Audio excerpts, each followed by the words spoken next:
All right, summer's here. It is heating up outside, but how about the real estate market? The real estate market, believe it or not, and this is the first time you're hearing this from me, is actually beginning to cool off or soften. Right now, that doesn't mean that prices are crashing. And I've said for a long time that the balance between inventory supply and demand is strong enough in New Jersey where we're not likely to see any real substantial decreases in property values. And this is kind of where we've arrived right now. We see a lot more inventory coming on the market.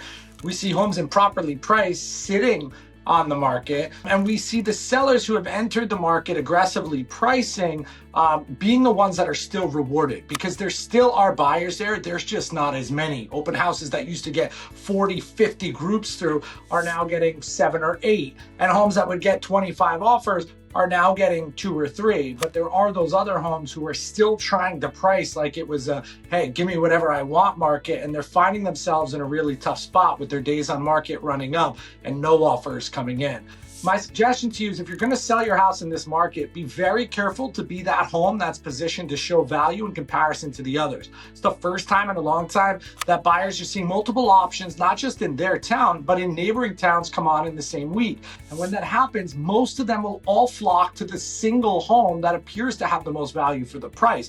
When they bid on that and they don't get it, you're now a week or two down the road where they start visiting those other options. And of course, by that time, if you were number 2 or number 3, you've really lost your edge in being able to negotiate strong. Not impossible, but you've lost your edge. So my suggestion to everyone, if you're entering into a market now that is softening just ever so slightly, which is actually a good thing, because it's going to be a real world where a buyer has choices and prices stop spiking straight up. But it is also important to be very strategic in your entrance into that market from a seller's side so that you don't end up on the downside of that equation. As always, I'm Bill Boswell with the Omega Real Estate Group, and your search ends here.